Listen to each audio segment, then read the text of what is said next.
My whole life I've had really bad eczema on my legs, and for the first time in my life, my legs are now growing hair. Eczema? Right, so this is my third video, so I'm going to try not to talk fast, I'm going to try not to stay beautiful, and I'm going to try to be entertaining.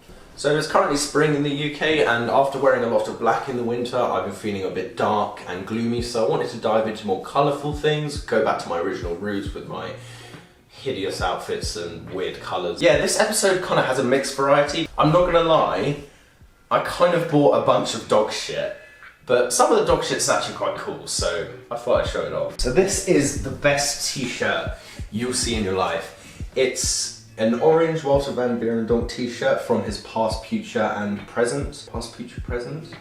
Doesn't sound right. Past, future, present.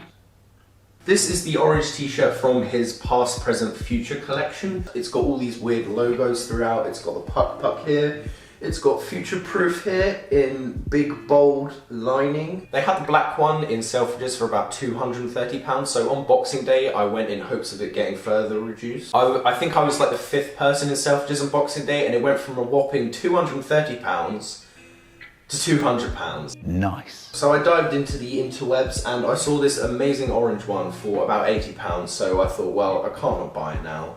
It's my second Walter piece, but really it's my first because the first one was like the Linda Farrow glasses, doesn't really count. It features this amazing future-proof text here with many of his iconic logos such as the peace hand sign and the puck on the front. The orange really contrasts from all the logos, and we typically don't really like things that are plastered with logos, but I think the way Walter's used the logos within his t-shirt is actually really, really nice. Now, I first got introduced to Walter van Beirendonck when I was doing photography at college. I think the second last project I'd done in college was photography based on street style, and I wanted to dive into the street style in Japan, and that's where I found the Fruits magazine. And upon diving into kind of that Japanese streetwear culture, I found Walter van Beirendonck. Ever since then, I've took quite a liking to his work. As intrigued as I was by the Fruits magazine and everyone wearing Walter, I never really pulled the trigger before because his prices were so absurd, but yeah, just a really nice orange, hideous t-shirt for summer. So the next item of clothing is actually something that I nearly bought I think about 2 years ago for around £110, and I actually found this in a charity shop for about £6 I think. Me and my friend were smoking outside and I was having a look through the charity shop door.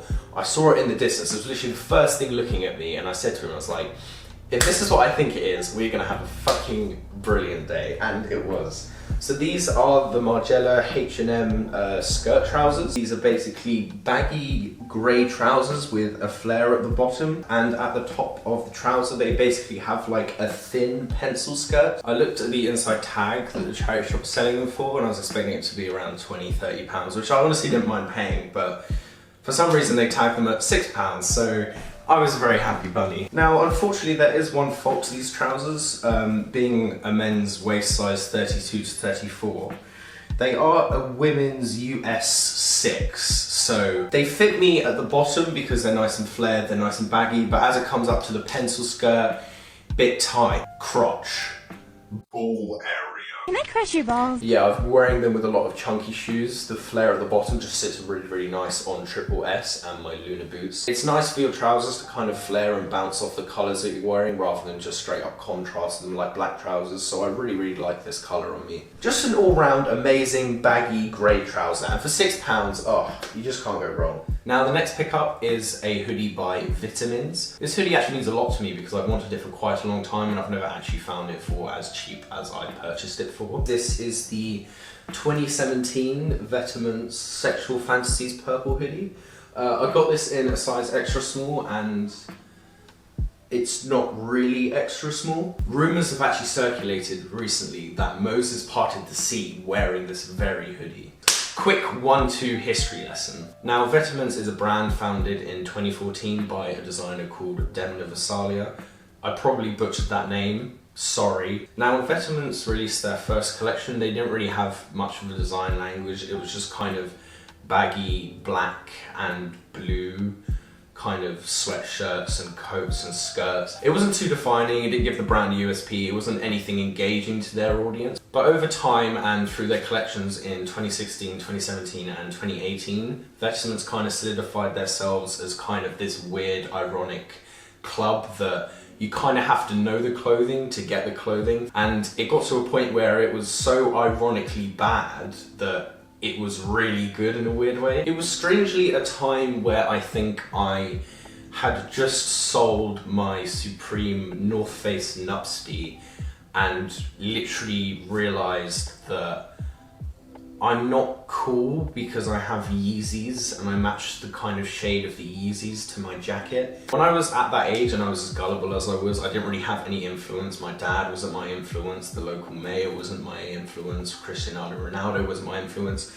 If you had one of these Vetements hoodies, you were my influence. But over the decline and kind of the scene we have in fashion now, Vetements is kind of not really in the spotlight that it used to be. As Demna left Vetements, he's kind of left them in this weird feud of creating this new project called Vetements without the E, and they just kind of released like Doc Martens shoes with fuck off on them and barcode logos, and it looks awful, to be honest. It's got the Sexual Fantasies here in like a mutual pink colour, and then it's got the Vetements logo on the hood. Obviously wear the hood down or up, get that Vetements logo there, get 5 million Instagram likes. With the size that this extra small is, I can tuck it in, I can kind of crop it up and get a C shape out of it, or I can just wear it baggy and down with elongated sleeves or sleeves just cuffing my wrists. After seeing how this one fits on me, I will definitely be investing in more hoodies during the spring-summer season because they're not too distracting if it's really, really hot, but then they do provide a lot of warmth as well in the cool kind of nights. Now the next item is a piece of knitwear from COS. I'm gonna sneeze.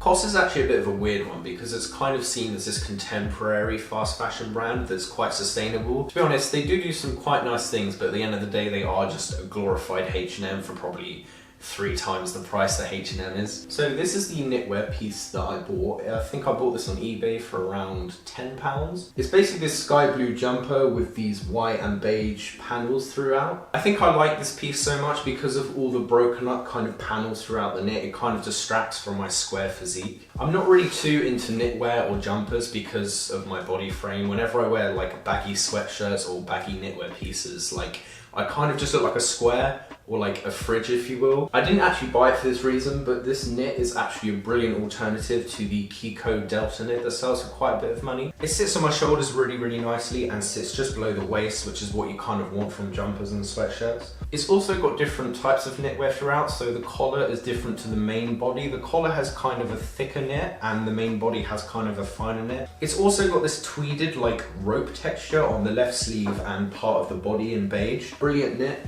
very unique, lovely colours. Got some blue, got some white and some beige. So we have one more pickup for today. This is actually a neon green t-shirt by Margiela. I think I saw this t-shirt in my local TK Maxx for around £50 2 years ago, and then it didn't really sell, so they reduced it to 23. After it being 23, they just got rid of it. It miraculously appeared again this year, but for £60, and they reduced it again to 23. So I thought, well, I'm gonna moan at myself for not buying it again, so I'm not gonna miss out this time. So it's got gangs of croc on the front with this embroidered crocodile with these like threads hanging out. I actually spilled coffee on this morning, so yeah, look, there you go. Coffee. Because of the wash of the t-shirt, some of the lining hasn't actually kept that colour, and it's got basically this white trim going through the t-shirt, which I think is a really nice touch. Yeah, it's got this really nice kind of boxy feel to it. The neckline is a bit big and, to be honest, a bit fucked because of all the TK Maxx people just shoving it about, I suppose. I think the embroidery and the heart eyes on the crocodile is actually quite cute, and that's the reason why I like the t-shirt, to be honest. However, my friend said to me the other day, like, it's cool, but it's kind of a t-shirt that you find in like Next or Marks and Spencer's, and after them saying it, I can't really unsee it. How did I get coffee on the back of it?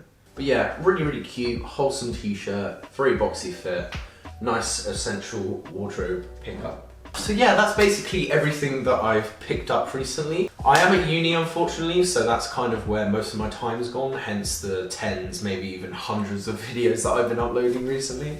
But if you enjoyed the video, of course, a like would be very much appreciated. And if you're new here, why not subscribe? You can check out my previous video here, and you can subscribe here. Thanks for watching.